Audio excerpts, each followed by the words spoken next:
요한복음 15장 9절에서 17절 말씀.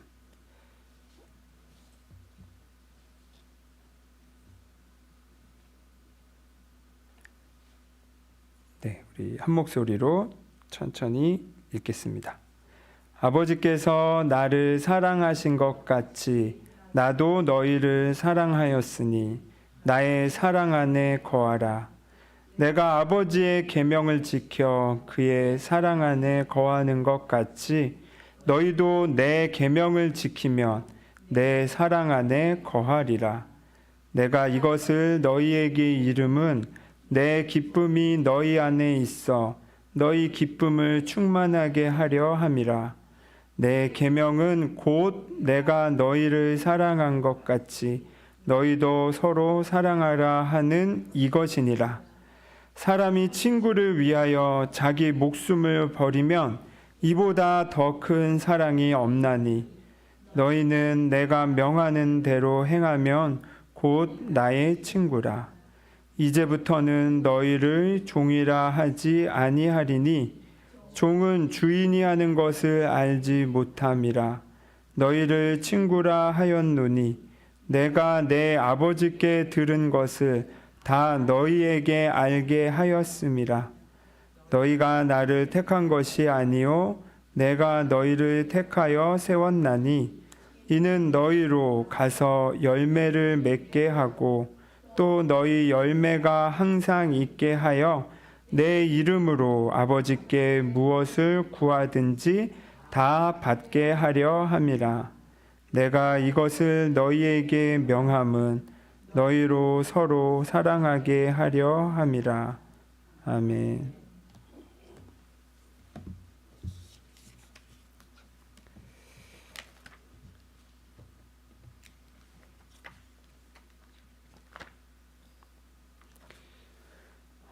지난주에 재림과 관련된 이야기를 했습니다. 재림. 이제 재림이란 단어가 나오면 어떻게 생각하시면 된다고 했죠? 주님께서 언젠가 미래 어느 지점에 어느 정확한 날짜에 뿅 하고 오실 거야로 생각하지 마시고, 왜냐하면 우리가 재림이란 말로 한글로 그렇게 사용하고 있으나 그게 그리고 우리가 너무 입에 붙었으나 사실 정확한 표현은 그 성경의 단어는 그냥 오시다예요. 오시다. 그냥 오시다예요. 근데 다시 오시다라고 하면 뭐가 문제가 된다. 다시 오신다는 건 지금 주님이 안 계신다. 지금 주님의 영향력이 미치지 않는다라는 걸 나도 모르게 전제하게 되는 과오를 범할 수 있어서, 그래서 저는 개인적으로 재림이란 말을 쓰지 않아요. 근데 너무 우리 성경이나 찬송에 재림이란 표현으로 너무 이미 이렇게 인이 박혀 있다 보니까 그냥 이제 그 단어가 오면 이거 잘못했어 뭐 따지진 마시고 그냥 지금 오신다 이렇게 그냥 이해하시기를 제가 이렇게 말씀드렸습니다. 그래야 이제 나중에 언제 오실 예수님 이렇게 생각해버리고 재림 예수님이라고 해버리면 그 이제 잘못된 폐해가 극단적으로 드러난 게 이렇게 사이비 교주들이 그렇게 판치는 그게 정당화되는 그 논리로 사용되는 일들이 너무 많다 보니까 우리가 정확히 이걸 이해하자라고 말씀드렸어요.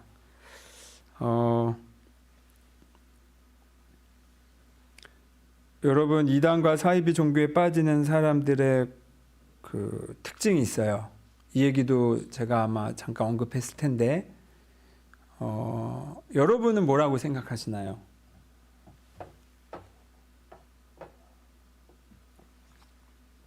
대표적인 건 정서적 결핍이에요. 정서적 결핍. 내 안에 결핍감이 있을 때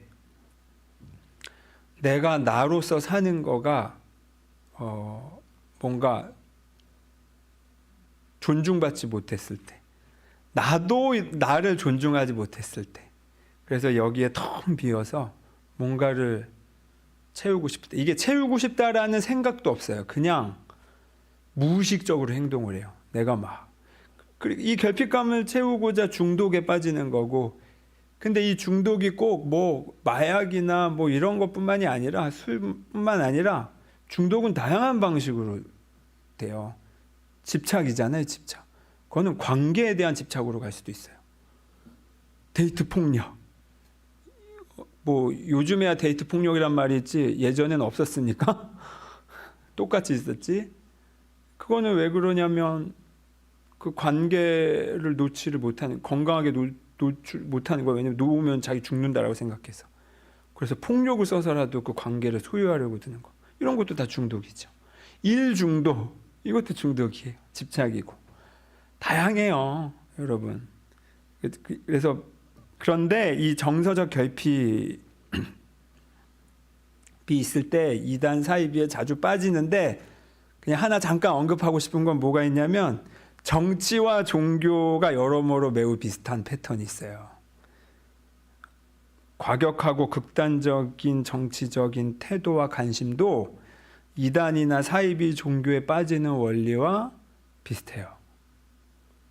요거는 좀 납득이 되시나요?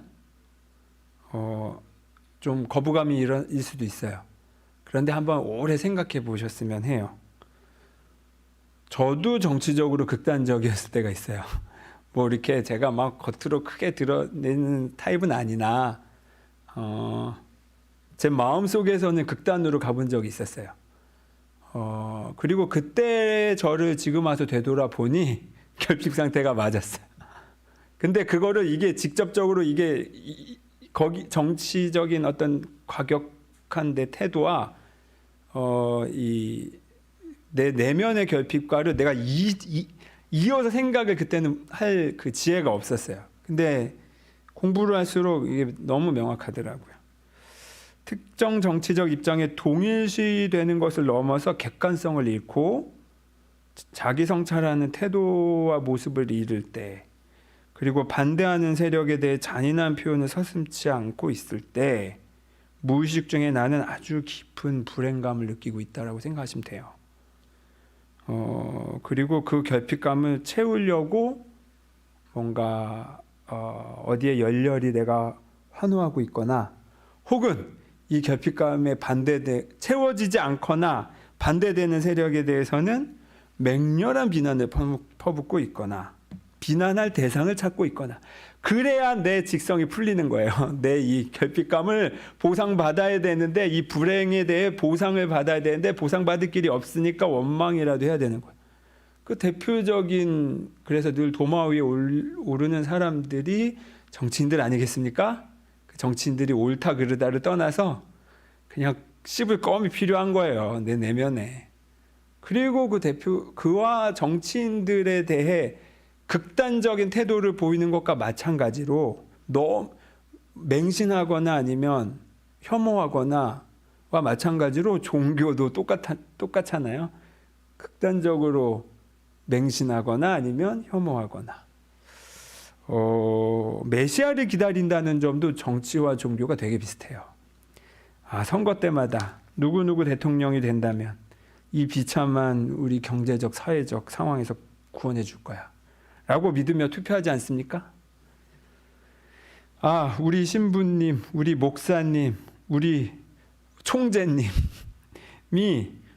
나를 이 비루한 인상에서 구원해 주실 거야 라고 하는 것과 뭐가 다릅니까? 비슷하죠? 이렇게 내 기대대로 이루어지면 내가 생각했던 메시아가 맞구나 라고 생각하면서 추앙하게 되고, 반대로 내 기대대로 되지 않으면 하루아침에 돌변해서 맹또 비난을 퍼붓게 되죠. 예수님이 이렇게 돌아가신 거예요. 기대를 한껏 받다가 그 기대에 미치지 않으니까 그 군중들이 확 돌변해서 죽여라 라고 이렇게 돌변했어요. 요거를 이제 다다음 주에 나눌 예정이에요. 근데 어쨌든 근데 이런 경우도 있어요. 내 기대대로 되지 않았어, 이 메시아가. 정치적인 메시아든 종교적인 메시아든 내 기대대로 되지 않았는데, 그래도 배짱이 있는 사람은 욕이라도 하지, 용기가 없는 사람은 이 사실을 받아들이기조차 어려워요. 이게 바로 이단 사이비 종교에서 쉽게 나오지 못하는 이유이기도 해요. 이 사실을 받아들일 수가 없어. 메시아인 줄 알았는데 메시아가 아니라는 걸 확인될 때마다 그 충격이 너무 커서 이 사실을 인정하려고 들지 않아요. 그래서 애써 자기 생각을 부정해요. 아닐 거야. 우리 정명석 총재님이 그럴 리가 없어. 라면서 상황은 사실 그대로 보려고 하지 않아요. 이게 지금 실제로 벌어지고 있어요. JMS 안에서 연락이 쫙 돌고 있어요. 그 나는 신이다 다큐멘터리 보지 말라고. PD수첩에 나올 때마다 보지 말라고 하고 그 방송국 앞에서 그 난리를 치고 손바닥으로 하늘을 가리려고 하는 거죠. 이것도 너무나 안타까운 일이죠. 이걸 받아들일 내면에 그만한 자기조차 없는 거예요. 얼마나 결핍되어 있으면 그런 정도 판단할 수 있는 나조차도 남아있지가 않은 거예요. 그래서 저는 비난하기 전에 너무 불쌍해요. 그 사람들이.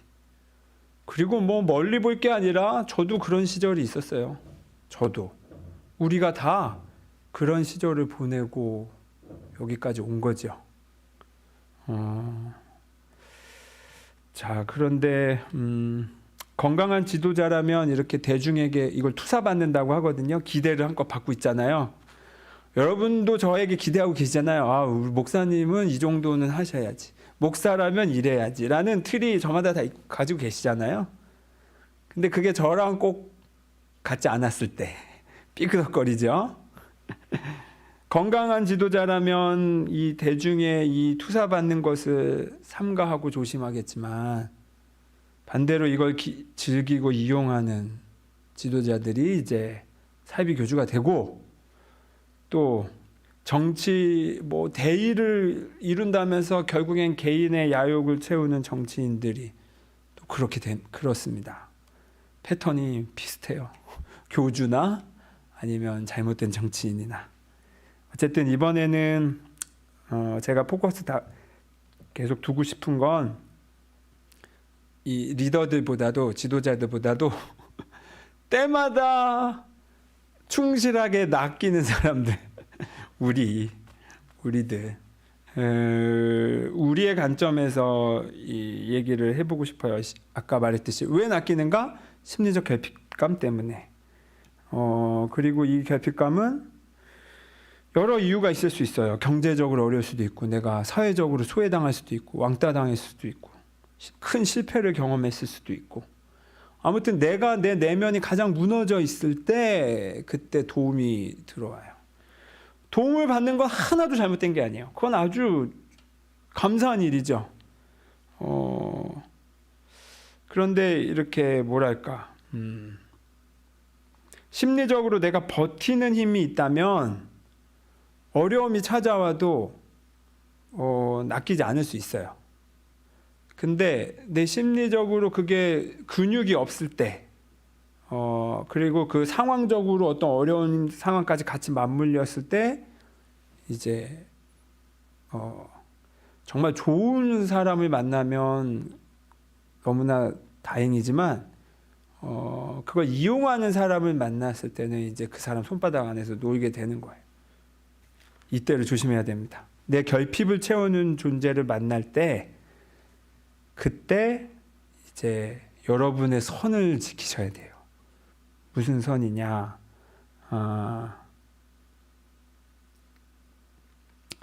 예를 들면 이런 예가 있어요. 제가 또 열심히 유튜브를 찾아보니 이제 이 신천지나 아니면 JMS에 빠진 사람의 실예예요. 서울에 사는 부유한 학군. 그러니까 서울은 학군이 중요하잖아요. 강남 8학군, 7학군인가? 몰라요, 저는 그냥. 거기서 큰 아이라는 거가 상징하는 게 있죠. 온갖 기대를 받으며, 온갖 투자를 받으며, 교육열이 높은 부모 밑에서 큰 아이가 고학력, 고스펙을 요구받은 아이 있는데, 근데 결국 그 아이가 학생의 대입에 실패해서, 재수도 실패해서, 결국 원하던 만큼의 그 학교를 대학을 못 갔어요. 자기가 생각하는 낮은 단계의 학교를 갔다고 스스로 생각하고 스스로 패배자 취급을 받아요. 근데 나는 내가 아무리 노력해도 그 학교 못 가는데, 인서울도 어려운데, 저의 경우에는. 그런데 그 패배자 스스로 취급을 부모로부터도 받았고, 자기도 그렇게 생각하며 살다가, 대학교에서 보통 이런, JMS 같은 경우 대학교를 중심으로 포교가 됐으니까, 이렇게 포교를 당한 거예요. 그런데, 재림 예수라는 위대한 존재가 말이야, 나같이 보잘것없는 사람한테, 패배자에게 와서 너는 귀한 존재야, 너는 소중해, 너는 스타야 라고 얘기하면서, 스타라는 단어를 실제로 JMS에서 쓰여요. 라고 하면서 나를 특별히 선택해 주셨어요. 그랬을 때 바로 이 결핍감이 확 충족이 되는 겁니다. 여기까지는 아무 잘못된 게 없어요. 너는 소중한 존재야. 이건 저도 하는 말이고 어디서나 다 하는 말이잖아요. 문제는 어디냐면 너는 소중한 존재야 라고 말한 다음에, 그리고 많은 부분에서 여러 가지 차원에서 지원이 온 다음에 뭐가 일어나냐면 은밀한 착취가 일어나요. 은밀한 착취. 성적으로, 혹은 또 재산으로, 혹은 뭔가 어떤 그 사람의 어떤 정상적인 사회생활을 하지 못하도록 지장받을 정도의 뭘 요구를 해요. 결혼을 27살 넘어서 하라느니 뭐 이런 룰을 정해서 막 강요한다든가, 얘랑 너랑 결혼하라고 뭔가 이렇게 정한다든가, 가족을 버리라고, 집을 나와라라고 하고 그 가족 간의 인연을 함부로 끊게 만든다든가, 이런 식으로 뭔가 희생을 요구해요. 그리고 여기뿐만 아니라 한 발 더 나가서 가해자로 만들어요. 너도, 그러니까 누군가를 데려오게끔 해요. 그래서 같은 이 상황에 공모자가 되게끔 해요. 그럼으로써 그렇게 되면 죄책감을 느끼기 때문에, 책임감을 느끼기 때문에 더더욱 여기서 빠져나기가 어려워져요. 자, 여기서 이제 정신 차려야 되는 겁니다. 중요한 건 이거예요. 내가 도움을 받았어. 도움을 받은 것에 대해서는 아무 잘못된 게 없어요. 그리고 감사해. 그리고 나에 대해서 소중하다고 해. 땡큐. 감사해. 그리고 나서 나에게 뭔가 희생을 요구할 때, 그리고 나서 나에게 뭔가를 내가 원치 않고 아직 동의되지 않는 걸 요구할 때, 그때 아니야, 난 하고 싶지 않아, 거기까지는 이라고 말할 줄 알아야 돼요. 그래서 여러분, 제가 여러분에게 헌금 내라고 뭐 강조하나요? 헌금은 많이 내주세요. 우리 교회 잘 돼야죠. 정말 이건 빈말이 아니라 잘 돼야 돼요. 그런데 그건 여러분의 선택이에요. 여러분의 마음에 자율로서 올라오는 대로 선택할 일이지, 누군가 강요하거나 협박해서 될 일은 아니에요. 저는 언제 작정하고 헌금 설교 할 예정이에요, 여러분. 많이 내시도록. 그리고 그게 왜 가치가 있는지도 제가 아는 만큼 말씀드릴 예정이에요. 그런데 거기에는 강요는 없어요. 그건 여러분의 선택이지. 항상 그것을 존중받아야 돼요. 그런데 그 존중을 무시하고 넘어 들어올 때를, 그걸 민감하게 알아차리셔야 돼요. 그리고 빨간불이 탁 사이렌이 울리면서 내 마음에서 이건 아니지 라고 거절을 하실 줄 아셔야 돼요. 고마워. 너의 도움에 대해 난 너무 고마워. 내가 그때 나에게 큰 힘이 됐어. 그런데 나는 더 이상 거기에 가고 싶진 않아. 나는 내 돈을 거기에 내고 싶지 않아. 나는 내 가족과의 관계를 함부로 무너뜨리고 싶지 않아. 너의 논리가 있는데 난 아직 거기에 동의되지 않아. 내가 동의될 때 할게. 적어도 이 정도의 선은 가지고 계셔야 된다는 겁니다. 그리고 요것을 무시한다. 그럼 더더욱 빠이빠이 하라고 제가 말씀드렸죠. 자, 그런데 또 하나 말씀드릴 것은 제가 지난주에 메시아는 밖에서 찾지 말라고 말씀드렸어요. 미래 언젠가도 찾지 말라고 말씀드렸어요. 성경에서 예수님은 한란의 언젠가에 눈에 보이는 구원자가 오는 것을 성경도 얘기하고 있어요. 그런데 우리 예수님께서 강조하려고 했던 건 그 자체에 있지 않다. 언제 오냐가 아니라 우리 누가복음 17장 20절 21절 읽어드릴게요. 하나님의 나라는 볼 수 있게 임하는 것이 아니요 또 여기 있다 저기 있다고도 못하리니 하나님의 나라는 너희 안에 있느니라. 너희 안에 하나님의 나라가 있다. 죽어서 가는 천국 우리 자꾸 이렇게 생각하는데 하나님 나라가 너희 있다라고 말씀하셨어요. 메시아를 통한 구원도 마찬가지예요, 여러분. 보세요. 우크라이나 사람들 미래 언젠가 올 메시아는 지금 내가 신경 쓸 게 아닙니다. 우크라이나 사람들은 당장 오늘 살아남을 수 있을지 모르고 살고 있죠. 시리아 내전으로 인해서 수년째 사람들이 그냥 죽어가고 있어요. 근데 심지어 거기에 지진까지 났어. 터키 지진으로 많은 사람들이 죽었죠. 근데 거기에 살아남은 사람들이 있었어요. 그런데 며칠 전 홍수로 인해 그 사람들까지도 또 죽었어요. 이런 상황에서 그 사람들에게 미래 언젠가 올 메시아가 무슨 상관이 있습니까? 중요한 건 그래서 지금이에요. 지금. 근데 이거를 미래 언젠가 올 메시아에 대해서 우리 기독교가 막 이렇게 설명하는 게 있어요. 나중에 휴거, 막 부활 이런 거랑 이제 어떻게, 근데 아직 주님은 재림 안 하셨는데 먼저 죽은 사람들은 뭐 휴거 때 어떻게 되는 거면 막 이런, 이게 이제 막 꼬여요, 논리가. 그래서 이걸 말이 되게 하려고 말을 갖다 막 붙여요. 휴거 전까지 잠들어 있는 거라느니 뭐 이런 식으로. 이거 여러분, 저는 그렇게 듣고 컸어요, 교회에서. 그런데 이거 교회 밖에서 들어보세요. 얼마나 황당한 얘기인지. 그냥 뭐 말도 안 되는 말을 계속 이렇게 쌓고 있어요. 교리가 말장난이라고 느껴지는 순간이 있어요. 이때도 여러분 정확하게 그거를 잡아내셔야 돼요. 물론 내가 지금 다 이해는 안 됐어. 정말 소중한 교리인데 내가 다 이해는 안 될 수 있을 수는 있어요. 그런데 한편으로는 잘못된 교리도 있어요, 그 옛날에.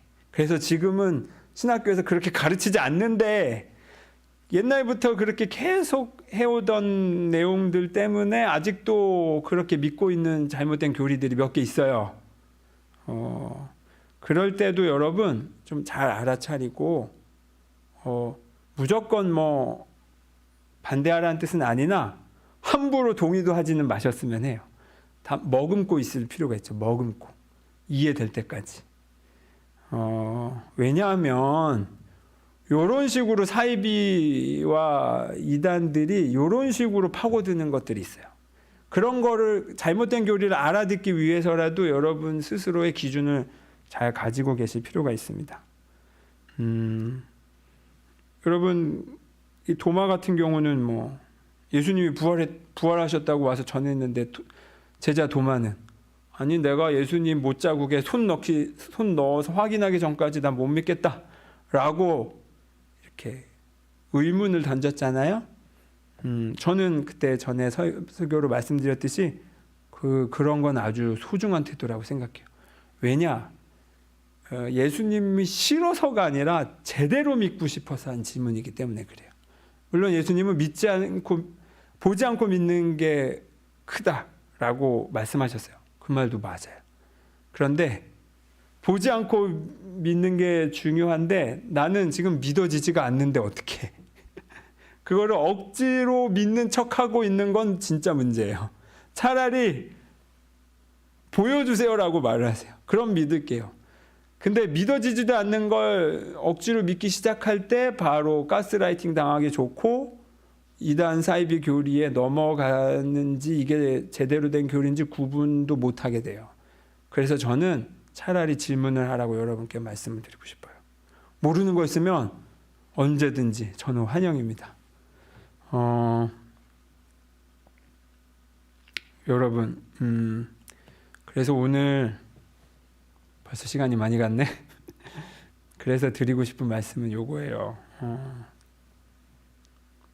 결국 중요한 건 사랑이에요. 사랑.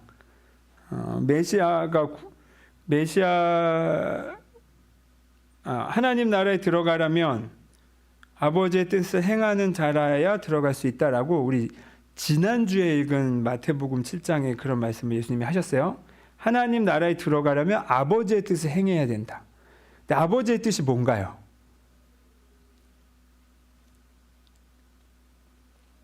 그게 바로 사랑입니다. 사랑. 나는 인애를 원하고 하나님 나를 알기를 원한다.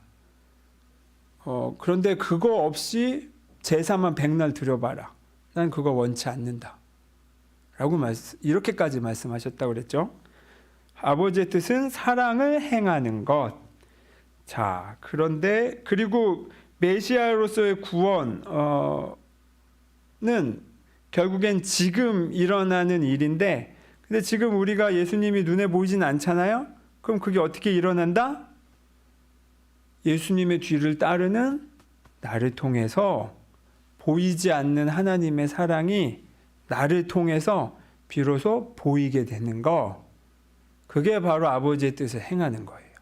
그리고 바로 거기에서 천국이 열리는 거예요. 사람들이 하나님을 볼 수가 없잖아요. 보이지가 않으니까. 그러면 뭘로 아냐? 나를 보고 하는 거예요. 여러분의 가정에서, 여러분의 직장에서 나란 사람을 보고 아는 거예요. 내가 하는 말과 행동과 선택들이 다 메시지가 되고 있어요. 그리고 그것을 통해서 기회가 계속 주어지고 있는 거예요. 하나님의 사랑을 전할 수 있는 기회. 물론 내가 아직 완전하지 못하다 보니까 나의 사랑도 왔다 갔다 하죠. 그런데 괜찮습니다. 여러분이 그 뜻만 굽히지 않으시면 돼요. 근데 여기서 하나 말씀드리고 싶은 건 이거예요. 사랑이라고 했는데 이 사랑은 저마다 기준이 다 달라요. 만약에 내가 경험한 최대치의 사랑, 여러분 뭐가 있습니까? 떠올려 보세요 한번. 내가 경험한 최대치의 사랑.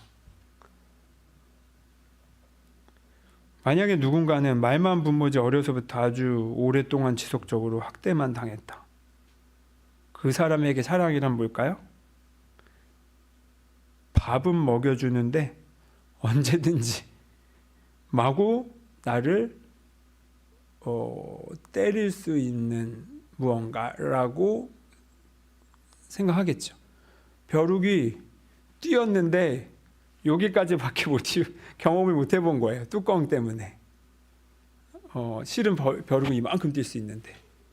그러니까 저마다, 근데 누군가는 전쟁 고아가 돼서 당장 죽어도 이상하지 않을 상황에서 웬 그 실화 있잖아요. 터키의 장교가 그 여자아이를 걷어서 돌봐줬잖아요. 그리고 그가 뭐 이런 예는 많아요. 자기 식솔이 아닌데도 그가 독립할 때까지 헌신을 다해 키운 경우. 그 사람에게는 사랑이란 아무 이해관계 없어도 나를 이렇게까지 지지해 줄 수 있는 무언가구나 라고 또 그렇게 생각할 거예요. 그럼 예수님께서, 그러니까 사랑마다 이렇게 다 기준이 다른데 우리도 지금 경험한 사랑의 그 최대치가 다른데, 그래서 예수님이 기준을 얘기해 주세요. 사랑은 이거야 라고. 그게 바로 오늘 읽은 9절 말씀. 아버지께서 나를 사랑하신 것 같이 나도 너희를 사랑하였으니 나의 사랑 안에 거하라. 여기 나의 사랑이라고 되어 있는데 내 것인 사랑, 이렇게 직역하면 이래요. 내 것인 사랑. 약간 이건 강조하는 표현이에요. 어쨌든 이 사랑의 기준을 말씀해 주셨어요. 그리고 12절에 내 계명은 곧 내가 너희를 사랑한 것 같이 너희도 서로 사랑하라 하는 이것이니라. 자, 이게 예수님이 말씀하신 기준이에요. 근데 이 예수님은 본인은 이 사랑을 어디서 배웠냐? 방금 읽은 10절에 아버지가 9절에 아버지께서 나를 사랑하신 것 같이.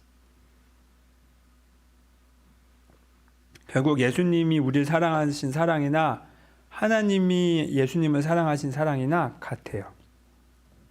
자, 그럼 요거까지는 알겠어. 그리고 이것을 뭐라고까지 표현하시냐면 계속 계명이란 말이 나와요.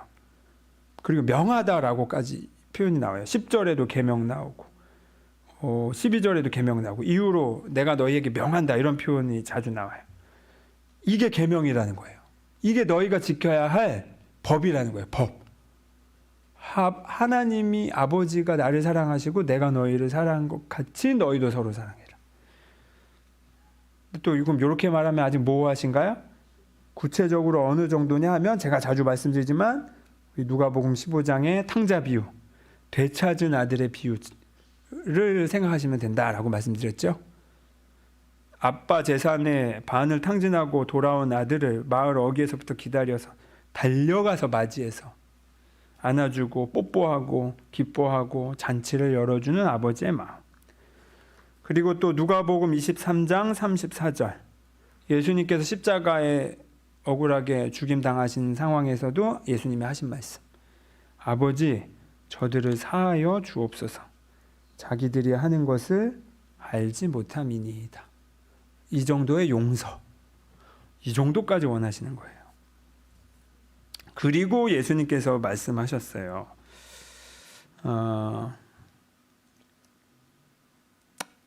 이 정도까지의 사랑인데, 자, 아까 제가 처음에 얘기했듯이 JMS도 내가 너를 사랑해, 너는 소중해, 너는 빛이야, 똑같은 말 또 그대로 했어요. 그리고 스타라고도 불러주고 용돈도 주고. 그런데 결국엔 마지막엔 착취를 했죠. 희생을 요구했고. 이거를 잘 기억하세요, 여러분. 사랑은 요구하지 않아요. 사랑은 보상을 요구하지 않아요. 사랑은 희생을 요구하지 않아요.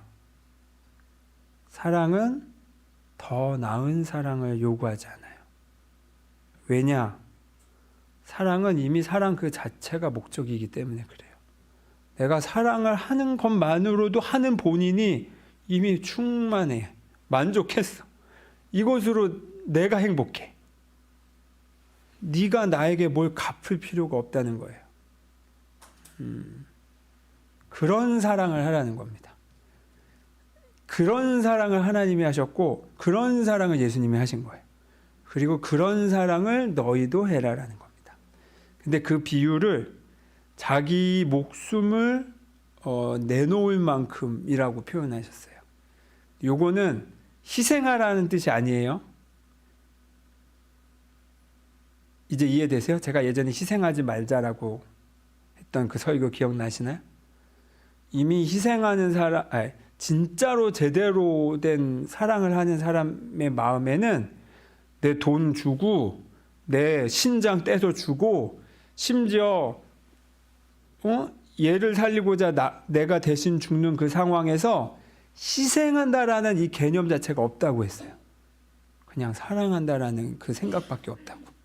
희생한다라는 표현은 희생하는 본인이 하는 말이 아니라 제3자가 볼 때 하는 표현이라고 했어요. 본인에게는 희생이란 말 단어 자체가 없어. 그냥 너도 나야. 너도 소중해. 내가 소중한 만큼. 이라는 거죠. 다만 근데 이 잘못된 이 교주들은 착취하면서 그 사랑을 요구하잖아요. 그래서 그것을 잘 구분해야 됩니다. 그래서 예수님께서 우리에게 이렇게 말씀하셨어요. 14절 너희는 내가 명하는 대로 행하면 곧 나의 친구라. 이제부터는 너희를 종이라 하지 아니하리니 종은 주인이 하는 것을 알지 못함이라. 너희를 친구라 하였노니 내가 내 아버지께 들은 것을 다 너희에게 알게 하였습니다. 기억하세요, 여러분? 예수님이 우리 보고 친구야 라고 하는 거예요. 반갑다, 친구야. 그러면 우리는 어떻게 대답하시겠어요? 아이고, 제가 어떻게 친구예요? 예수님은 이거 한번 떠보려고 이렇게 하시는 건가요? 아니에요. 진짜로 친구로 부르신 거예요. 나는 너에게 숨기는 게 없지, 다 말한다 라고 말씀하셨어요. 그리고 이게 중요합니다. JMS는 우리를 친구로 그 신도들을 뭘로 불렀나요? 그건 말로는 친구야라고 부를 수 있죠. 항상 이 적 그리스도들은 그리스도 같은 모습으로 오니까 좋은 말은 다 해요. 우리 앞서 찬양할 때 했잖아요. 말로 사랑하지 말라고 말로만 하지 말라고. JMS 똑같이 그럴 수 있어요. 다만 JMS는 속으로 어떻게 생각했어요? 내 착취의 대상으로 생각한 거예요. 저 아래 내가 함부로 해도 되는 무언가로 생각을 했죠. 예수님은 그렇게 본 게 아니에요. 똑같이 두고 보신 거예요. 그리고 지난주에 말씀드렸듯이 예수님은 너희는 내가 한 일보다 더 큰 일도 할 수 있다 라고까지 말씀하셨어요. 친구만이 할 수 있는 얘기예요.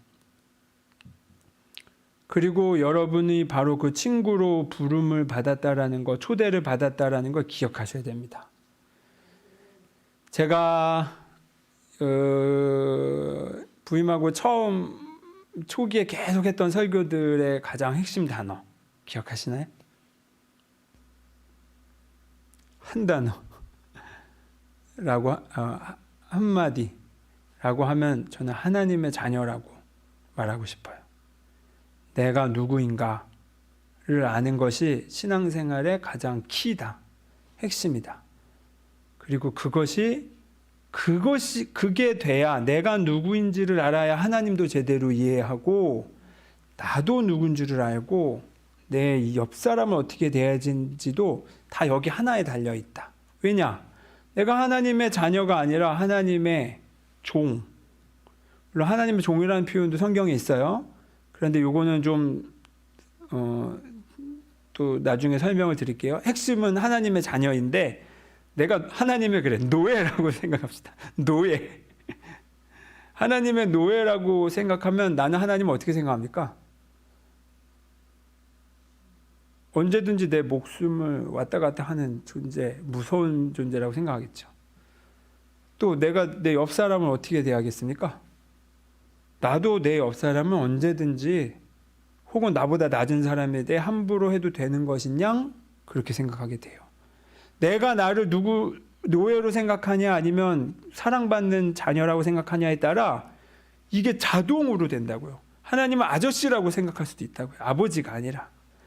내 옆 사람을 똑같은 하나님의 자녀가 아니라 함부로 해도 되는 착취의 대상으로 생각할 수 있다고요. 내가 누군지를 기억해야 되는 겁니다. 그리고 내가 누군지를 기억하는 것의 또 한 표현으로서 예수님께서 이렇게 표현하신 거예요. 너는 나의 친구야. 네가 아버지의 뜻을 행한다면, 나의 계명을 지킨다면. 근데 그 계명이 뭐다? 사랑. 그 완전한 사랑. 그거 행하면 너는 이미 나의 친구야. 너는 이미 나와 다를 게 없어. 라고까지 얘기하시는 거예요. 그리고 그것을 예수님께서 목숨을 걸고 십자가에 죽임 당하면서까지 우리에게 가르쳐 주신 겁니다. 왜냐? 그 전까지는 이스라엘 사람들은 다 하나님을 아이고 무서워라 라고만 대했단 말이에요. 그래서 그 계명을 어기면 죽이기까지 했어요. 자기들끼리. 근데 예수님은 그거 아니야 라고 단호하게 한 거잖아요. 하나님을 아버지라고 부른 사람은 예수님이 처음이었던 거예요. 그리고 너는 나의 친구야 라고까지 얘기하고 계세요. 이거를 우리가 아직도 못 받아들이고 있어요. 아니야, 그럴 리 없어. 나는 그만한 자격이 없는데, 나는 아직도 못 됐는데, 나는 아직도 죄에 찌들어 있는데 라면서 자꾸 거부를 하고 있어요. 이게 예의 바른 게 아니다. 이게 사람 놀이하는 게 아니다 라고 말씀을 드렸어요. 깨어서 내가 하나님의 자녀지. 내가 아직 부족하나 주님께서는 나를 친구로 부르셨지. 그래, 그거에 걸맞게 어깨를 펴자 다시 라고 하는 게 그리스도인의 삶입니다.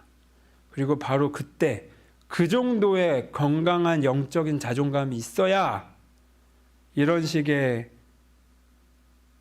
엉뚱한 교주들이 내 삶을 착취하려고 올 때 묻지 않아도 그걸 쳐낼 수 있는 정도의 내가 나라는 존재에 디딜 땅은 마련이 되는 거예요. 엉뚱한 정치에 내 온갖 불행을 거기에 투사해서 그 정치 때문에 내 행불행까지 왔다 갔다 한다고 휘둘리지 않을 수가 있는 거예요. 누구 때문에 라고 원망하는 말을 더 이상 하지 않을 수가 있는 거예요. 오롯이 내 안에 계신 하나님과 내가 함께 나에게 주어진 삶을 책임 있게 맞이해 간다. 그게 바로 하나님의 자녀된 사람의 하루고 예수님께서 친구로 초대해 주신 사람의 건강한 자의식입니다. 여러분, 제가 자주 말씀드리잖아요. 어깨 펴고 사세요. 어깨 펴고 사세요. 진짜. 이건 교만한 게 아니라 그랬어요. 이건 거룩한 일이에요. 하나님께서 우리에게 주신 권리예요. 그리고 이때만이 내가 누군가를 사랑할 수 있는 힘도 솟아오르게 됩니다.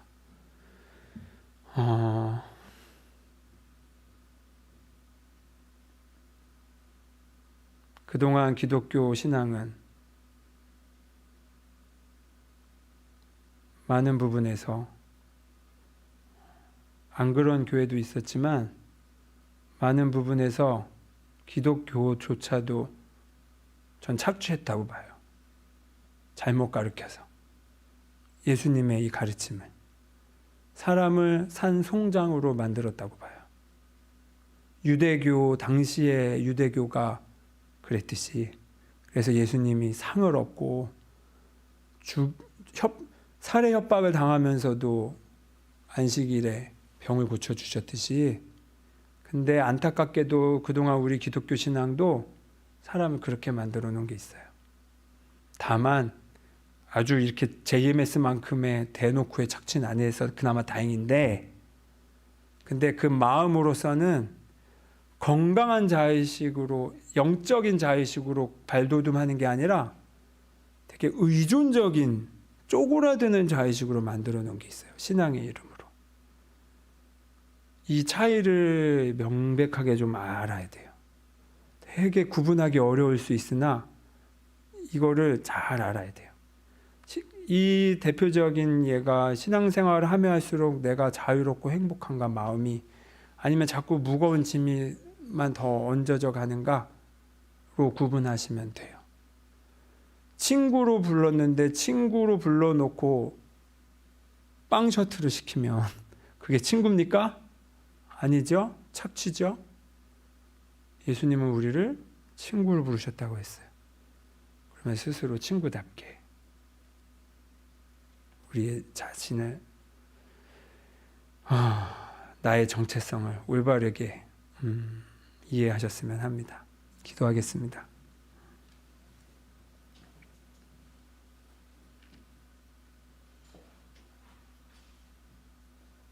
주님,